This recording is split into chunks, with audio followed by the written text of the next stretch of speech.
Paspor rusak, ditolak imigrasi dan nggak boleh terbang. Nah teman-teman, paspor rusak itu paspor gimana? Paspor yang sobek, paspor yang berlubang, paspor yang terlipat, paspor basah sehingga tulisan nggak jelas, atau paspor yang udah dicoret-coret atau dikasih stiker. Nah itu ciri-ciri paspor rusak.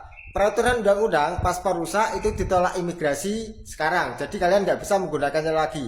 Masalahnya terkadang paspor kita kalau untuk TKI atau umroh atau wisata kadang kan sering ditempelin stiker PT, dikasih staples atau dicoret-coret. Nah kayak gitu. Kalau udah rusak kayak gitu, nanti kita ujung-ujungnya ditolak oleh imigrasi.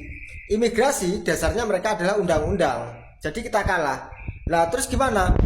Kalau paspor kita kejadian sampai dirusak oleh PT atau orang, ya udah, yang bisa kita lakukan adalah lapor ke polisi dan minta ganti rugi 3 juta gitu loh. Nah, lapor ke polisi tujuannya apa? Dengan dakwaan mereka merusak dokumen negara gitu loh. Terus angka 3 juta itu datangnya dari mana?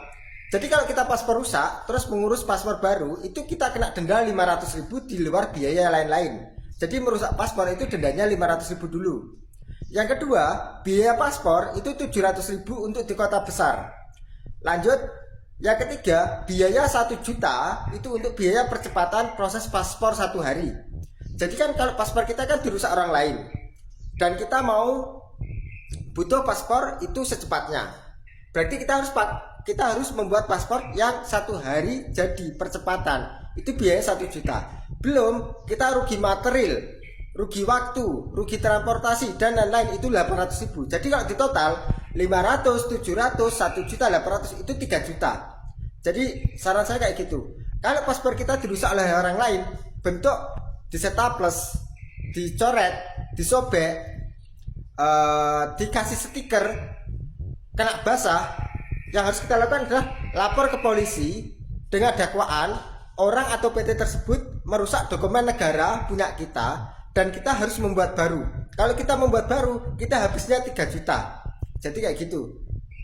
Kalau paspor kita dirusak oleh orang lain dan kita nggak ngapa-ngapain, terus kita memproses sendiri, kita yang rugi 3 juta itu, kita yang keluar uang 3 juta itu untuk mengurusnya gitu loh. Jadi sekarang Indonesia itu negara hukum, semuanya sadar hukum, semuanya taat hukum, dan semua pejabat, petugas-petugas di lapangan itu mereka biasanya berpatokan pada undang-undang. Jadi kita pun juga harus memanfaatkan undang-undang itu gitu loh. Kalau dokumen kita terutama paspor itu dirusak orang lain, ya kita sesuai jalur prosedurnya, kita laporkan mereka ke polisi, kita minta dendanya 3 juta untuk pembuatan paspor baru. Jadi seperti itu saran saya. Oke, selamat berjuang bagi teman-teman. Terima kasih.